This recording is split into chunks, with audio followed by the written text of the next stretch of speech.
All right, so welcome. Thanks for joining me. So just a little bit about what this series of videos is going to be. I thought I'd take this time, while we're all stuck in quarantine, to just provide you guys a little bit of Celtic culture. So some of these videos are going to be me talking about, some different history subjects. There's probably going to be a little bit of history in all of them. If you know me, I'm in the middle of finishing up my master's in history. I'm a history teacher. That's what I do. Some of these are going to be me playing songs, just some classic Celtic traditionals from Scotland and Ireland. And today, I'm going to do something a little bit different. I'm going to read you guys some poetry. I got kind of inspired by Patrick Stewart when he was kind of doing, the like one sonnet a day thing. So I thought I'd bring you guys kind of the Scottish side of that. I'm sure there's other people actually from Scotland that are doing this, so be sure to look for them and check them out as well. I will be doing this in a light brogue, and the main reason that I'm doing that is that I feel that Scottish poetry, without it, it loses a lot of its power. It loses a lot of the like consonants and the rhythm to it. So that's kind of why I'm going to choose to do that. I'm going to do it kind of light, but that's still going to be part of it. So today's poem it's one I really liked as I'd been going back through some of these. It's called The Burial March of Dundee. And so this is about Bonnie Dundee. He was one of the leaders of the Jacobite side in the Glorious Revolution of 1688. So in 1688, William of Orange lands in England with an army, basically as a coup d'etat against James the Seventh and Second, the seventh of Scotland, the second of England. And the coup in England is very, very successful. There's not a lot of people that want to stand up for James. There's a lot of animosity against him because he was a Catholic, because he had been putting Catholics in major posts in government. And so that was kind of the major impetus for this event. He finds more support in Scotland and then, of course, in Ireland, where they are majority Catholic. So Bonnie Dundee is one of James's supporters and really one of the first Jacobites. Jacobite means supporter of James. And then, of course, eventually his son and his grandson, who would have, if they had ever made to the throne, been James III and then Charles III. So this is about him, Bonnie Dundee, one of James's supporters in Scotland. And he dies at the very end of his great victory at the Battle of Killiecrankie. There are a few songs, and I'll probably sing some of these about that. There's a song called The Bonnets of Bonnie Dundee, and there is the Battle of Killiecrankie. So this poem is written by W.E. Atoun. And I just think it's a really interesting, it's a cool kind of romantic look at the burial of, at least if you're a supporter of James in this conflict, one of the greatest heroes of kind of this failed side of a civil war, I guess you could put it. Sound the fife and cry the slogan, let the pibroch shake the air, with its wild triumphal music, worthy of the freight we bear.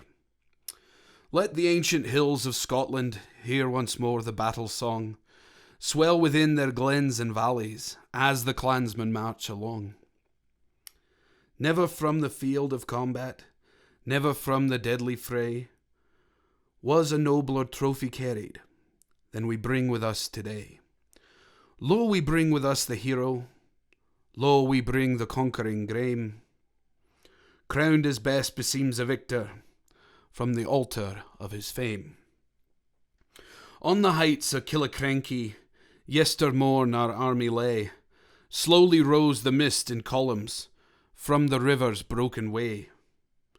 Hoarsely roared the swollen torrent, and the pass was wrapped in gloom, when the clansmen rose together from their lair amidst the broom. Then we belted on our tartans, and our bonnets down we drew, and we felt our broadswords' edges, and we proved them to be true. And we prayed the prayer of soldiers, and we cried the gathering cry, and we clasped the hands of kinsmen, and we swore to do or die. Then our leader rode before us, on his war horse black as night. Well the Cameronian rebels knew that charger in the fight. And a cry of exultation from the bearded warriors rose, for we loved the house of Clavers, and we thought of good Montrose. But he raised his hand for silence. Soldiers, I have sworn a vow, ere the evening star shall glisten on Schehalion's lofty brow. Either we shall rest in triumph, or another of the Graims shall have died in battle harness for his country and King James. Think upon the royal martyr, think of what his race endure. Think of him whom butchers murdered on the fields of Magus Moor. By his sacred blood I charge ye, by the ruined hearth and shrine, by the blighted hopes of Scotland, by your injuries and mine. Strike this day as if the anvil lay beneath your blows the while, be they covenanting traitors, or the brood of false Argyle. Strike and drive the trembling rebels backwards o'er the stormy Forth. Let them tell their pale convention how they fared within the North. Let them tell that Highland honour is not to be bought nor sold, that we scorn the prince's anger as we loathe his foreign gold. Strike, and when the fight is over, if ye look in vain for me, where the dead are lying thickest, search for him that was Dundee. Soon we heard a challenge trumpet sounding in the pass below, and the distant tramp of horses, and the voices of the foe. Down we crouched amid the bracken, till the lowland ranks drew near, panting like the hounds in summer, when they scent the stately deer. From the dark defile emerging, next we saw the squadrons come. Leslie's foot and Levin's troopers marching to the tuck of drum. Through the scattered wood of birches, o'er the broken ground and heath, wound the long battalion slowly, till they gained the plain beneath. Then we bounded from our covert. Judge how looked the Saxons then, when they saw the rugged mountain start to life with armed men. Like a tempest down the ridges, swept the hurricane of steel. Rose the slogan of MacDonald, flashed the broadsword of Lochael. Vainly sped the withering volley, mongst the foremost of our band. On we poured until we met them foot to foot and hand to hand. Horse and men went down like driftwood, when the floods are black at Yule, and their carcasses are whirling in the Garry's deepest pool. Horse and men went down before us, living foe there tarried none, on the field of Killiecrankie, when the stubborn fight was done. And the evening star was shining on Schehalion's distant head, when we wiped our bloody broadswords and returned to count the dead. There we found him gashed and gory, stretched upon the cumbered plain, as he told us where to seek him in the thickest of the slain. And a smile was on his visage, for within his dying ear pealed the joyful note of triumph and the clansmen's clamouring cheer. So amidst the battle's thunder, shot and steel and scorching flame, in the glory of his manhood, passed the spirit of the Graeme.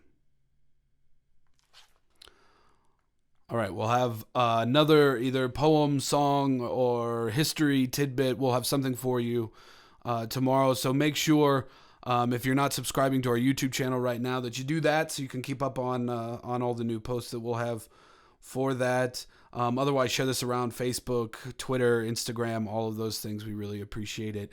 And don't forget, we are currently in the middle. I know it's bad timing, but we are in the middle of kickstarting our new album, Glass to Mouth. So we hope that you'll head over to Kickstarter, check that out, donate anything you can. We know that money's a little tight for a lot of people right now. So we just appreciate your continued support. Thank you, and Slainté.